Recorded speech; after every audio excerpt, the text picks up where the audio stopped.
How do you prove that you are already a U.S. citizen through your parents?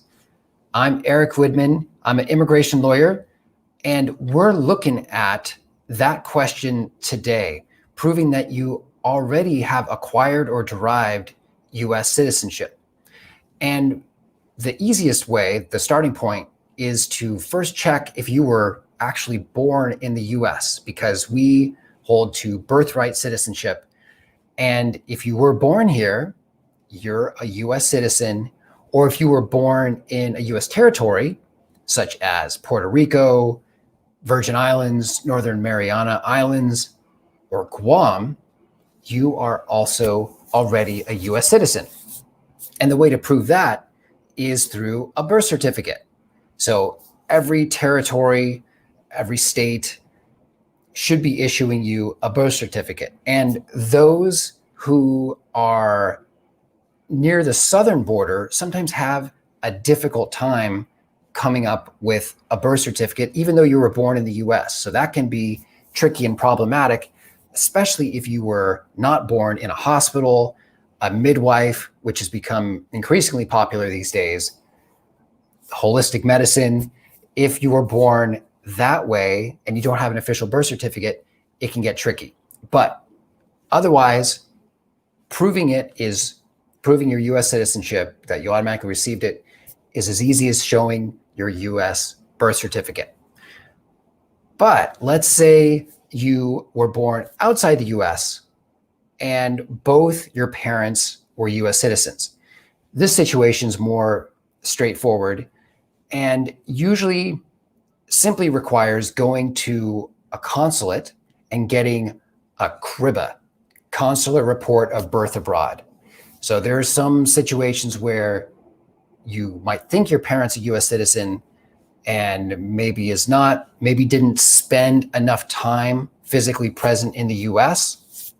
But a guideline that could be helpful: if you were born abroad to one US citizen parent, and that's on or after November 14, 1986, you're still likely a US citizen if you meet these criteria.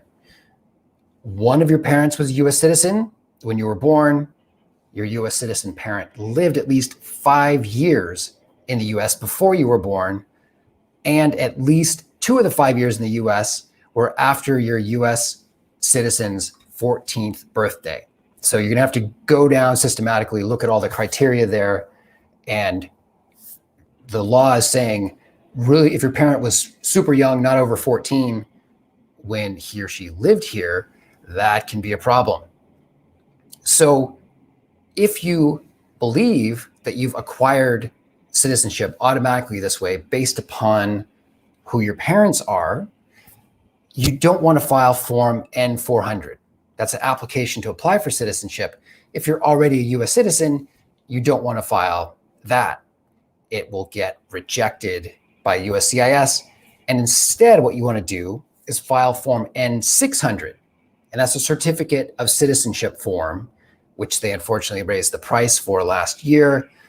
But do it once, do it right, and you'll have your certificate of citizenship for life. You could alternatively apply for a US passport directly without doing the N-600 certificate of citizenship, but you have to keep renewing your passport, and you have to show proof to the Department of State, the passport agency, to get your passport to begin with. So we recommend overall, do the N-600, do it once, because that's such an important document, and you want to have confirmation and legal proof that you did automatically acquire citizenship. Okay, one other scenario that I want to highlight here is that you may be a US citizen already because your parent had naturalized and therefore you derived citizenship for yourself. That's the difference between acquisition of citizenship and derivation of citizenship. Derivation happens when one of your parents naturalizes. So the following 3 criteria have to be met to derive citizenship. At least one of your parents is a US citizen. You have become a permanent resident and you're under 18 years old when your parent naturalizes. And you have to be residing in the legal and physical custody of your US citizen parent in the US. And when all three of those criteria are met, boom, you derive citizenship. And then the document that you want to file is the N-600 to get a certificate of citizenship showing that you derived citizenship. You're a US citizen now, and you have to show all those documents that prove those three criteria are met. You can do it. It is doable, and it is definitely worth it. Thanks for tuning in, and take care.